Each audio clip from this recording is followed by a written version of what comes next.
Je suis fier d'être reconnu comme le premier buteur de l'histoire de la RDC en Coupe du Monde. C'est un immense honneur pour moi et pour tout le peuple congolais. Ce but restera gravé dans l'histoire de notre nation, mais le plus important est de continuer à faire briller les couleurs de la RDC. Yohan Wissa naît le 3 septembre 1996 en France, dans une famille d'origine congolaise. Comme beaucoup d'enfants passionnés par le football, il passe des heures avec un ballon au pied. Pour lui, le football n'est pas seulement un jeu. C'est une ambition. C'est une porte vers un avenir meilleur.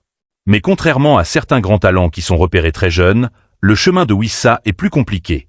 Il doit travailler dans l'ombre. Il doit convaincre. Il doit prouver qu'il mérite sa place. Il commence sa progression dans le football français et découvre peu à peu le monde professionnel. Chaque entraînement, chaque match et chaque difficulté construisent le joueur qu'il deviendra. Un joueur avec une qualité essentielle.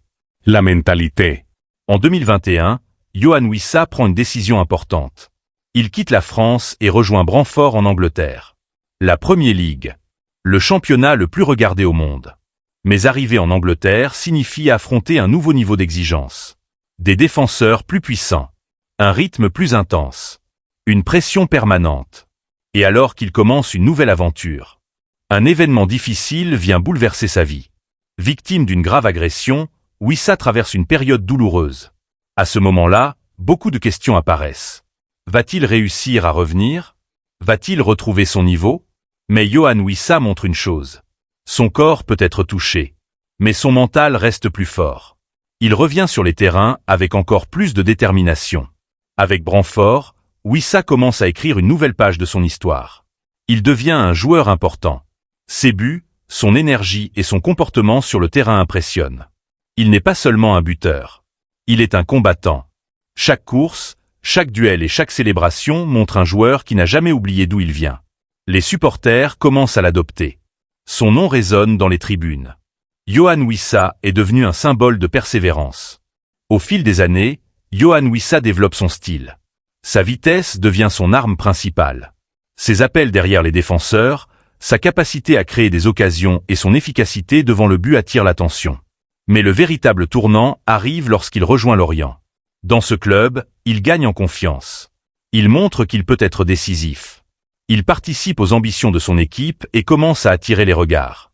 Pour beaucoup, il n'est plus seulement un joueur prometteur. Il devient un attaquant capable de faire la différence. Mais son plus grand défi arrive bientôt. Un défi appelé la Premier League. Très fier aujourd'hui, forcément, parce que on a travaillé très dur. Ça a été... Même s'il est né en France, Yohan Wissa choisit de représenter la République démocratique du Congo. Avec le maillot des Léopards, il porte les espoirs de millions de supporters. Pour beaucoup de jeunes Congolais, son parcours est une source d'inspiration. Il prouve qu'avec du travail et de la patience, un rêve peut devenir réalité. Son objectif n'est pas seulement de marquer des buts. C'est aussi de rendre fier un peuple. L'histoire de Yohan Wissa n'est pas seulement une histoire de football. C'est une histoire de courage. Une histoire d'un joueur qui a connu les moments difficiles mais qui a toujours choisi de se battre. Il n'était pas destiné à devenir une star du jour au lendemain. Il a construit son chemin étape par étape. Aujourd'hui, son nom représente le travail, la résilience et la détermination. Car dans le football comme dans la vie, ce ne sont pas toujours ceux qui commencent avec le plus d'avantages qui réussissent. Ce sont parfois ceux qui refusent d'abandonner. Yohan Wissa. Un rêve. Un combat. Une histoire qui continue de s'écrire.